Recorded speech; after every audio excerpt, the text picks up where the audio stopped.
Hello and welcome everyone to another StarCraft 2 England cast. This is game 3 of a best of 3. It is from DreamHack Summer 2012 and it is between TSLPolt, who is the blue Terran player in the top left, and ObsidiaN, who is the red Zerg in the lower right. The map is Ohana, and well, this is an awesome map currently. If you haven't watched game 1 and 2, well, you already know that it's one apiece. But if you don't want to know any more before watching the games, pause this video, load up my channel, and go and check them out quickly, and then come back. But for those of you who have watched game 1 and 2, wow, they were awesome. Game 1, ObsidiaN was putting on so much pressure, and then Polt was like, no, I'm going to hold, I'm going to hold, I'm going to hold.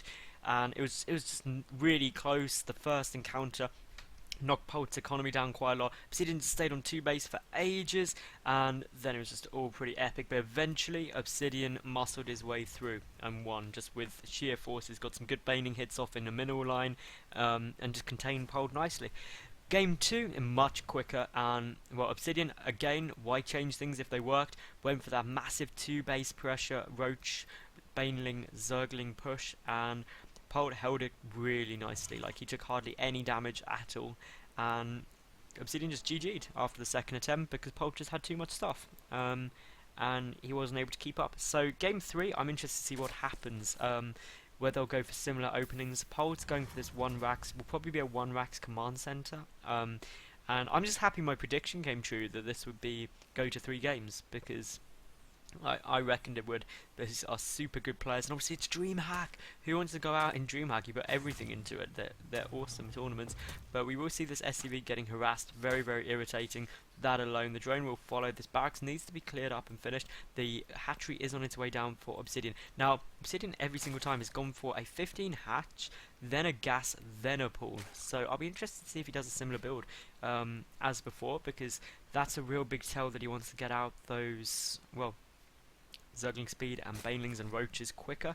But actually this game he's going for that pool first and then a gas, so slightly different, but he's still getting that gas there. Polt, he's going for his command center, so 1 rack command center against a hatch, pool, gas. So this is pretty similar to game 1 and 2. ObsidiaN, I love his play style. It's really aggressive Zerg play, as opposed to the more macro orientated Zerg play you tend to see far more often, which is just drone to 70 plus, then build units, and then get like infest Broodlord and go and win.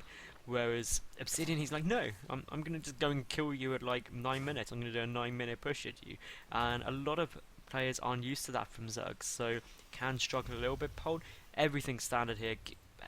Rax, command center, double gas. That double gas means he can get our reactor Hellions slightly sooner. A bit more of a offensive bunker here, and that's, well, I say offensive, a more forward bunker as opposed to game 1 and 2, but very defensive bunkers. This one being more forward is just because this ramp is really narrow. He's fine doing that. Meanwhile, ObsidiaN, he's just got his natural up. We've got everything going pretty normal from both of these players for the moment, so I'm just going to do a quick shout out. If you do enjoy these casts and these games, give them a thumbs up. It's awesome. It'd help me out massively. Also, subscribe to my channel. That'd be brilliant. I put new casts up every single day, at least a game a day, so do check them out. It's always super awesome high-end games, occasionally a couple of fan games, tournaments, that sort of thing, so do check that out. And follow me on Twitter as well, which is down here. That'd be awesome as well. So yeah, that's everything. We've got a really, really early layer out of ObsidiaN here. That is like crazy early, and off 1 gas at the moment, although he is just getting his 2nd gas up now. So I'm going to be super interested to see what he does with that. The reactor Hellions on the way as well for Polt. They're kind of predictable. You can always expect them for the map controller advantage. These Marines forward just denying any scouts that may try and come up. And well, for the moment we've got this Queen forward. It's darting back to inject. No, a 3rd Queen is on the way out. I like getting a 3rd Queen early. It's just because that way you can creep spread with that alone. Now, the 3rd and 4th gas are on the way, so is this a Muta Rush build? It's the only thing I can foresee coming out of this, unless he's going for like super fast infestors or something, but that'd be a bit interesting. Again, Polt doing an insanely similar build to game 2. Those reactor head-ins getting 3 barracks up very, very quickly, that defensive bunker, and it worked really well from game 2. Again, this engineering bay out really, really early, and this can actually work very, very nicely as it did in game 2. We've got Spine on the way here for ObsidiaN. He's now transferring these drones. What are the worker count like? Well, it's 34 to 30. when you take in mules into account, that actually still puts Polt ahead for the moment, and we are going to have a super early build to Mutas. I was just looking for that spire, like where is it?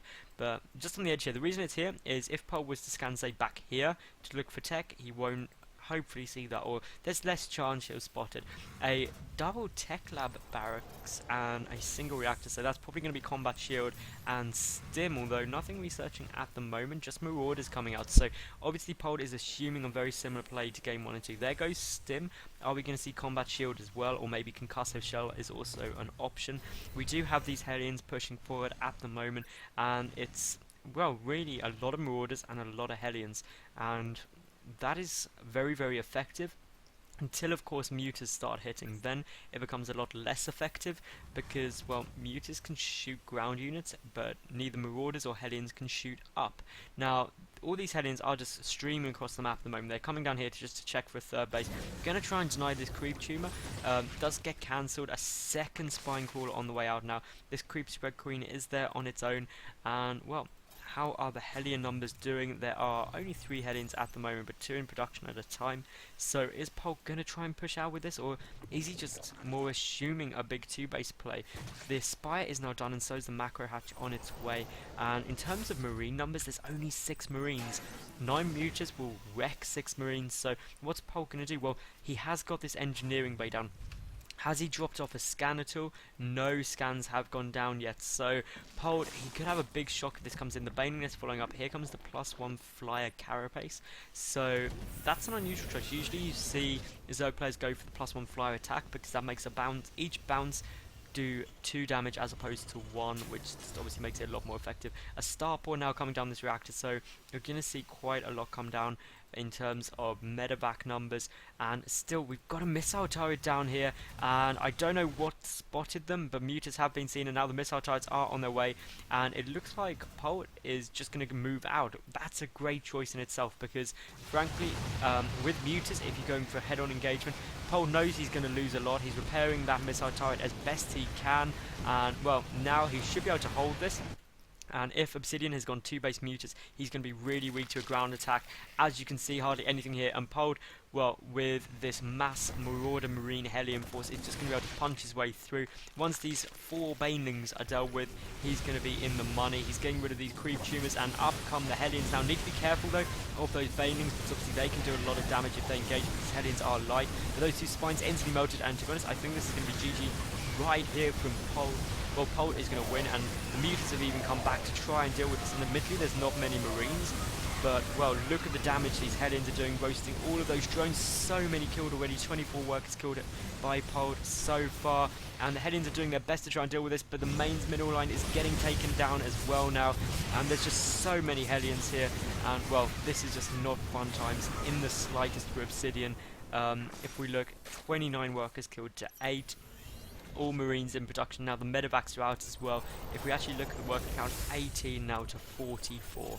So ObsidiaN, he is not in a good spot. This is sort of a last ditch all-in push, but as long as these marines keep streaming out 3 at a time as they are, he's going to be absolutely fine. He's getting missile turrets down pretty much everywhere. He's getting another command center, another missile turret, and ObsidiaN, I just don't think he has enough. He's getting 10 Banelings, so he will be able to punch through these supply depots, but with a tank there as well, the marine numbers slowly creeping up. It's 15 marines now to 11 mutas. As long as those Banelings don't connect hard, then Polt is going to be absolutely fine.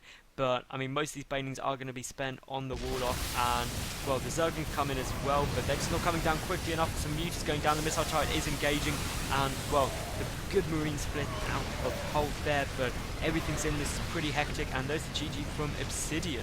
So that means Polt does win this best of 3. 2-1, so nice aggressive play by ObsidiaN, but 2-base muta gets taken down just a bit too easily if your opponent counter pushes. So thank you very much for watching this best of 3. As I said before, if you did enjoy, please give this video a thumbs up, subscribe, that would be awesome. Check out all my other casts. There's going to be a link on the right here. I'm trying to put annotations on it all so you can just find all my other casts, and obviously new games up daily, so check them out. Thank you very much for watching though, and I hope you enjoyed. Bye for now.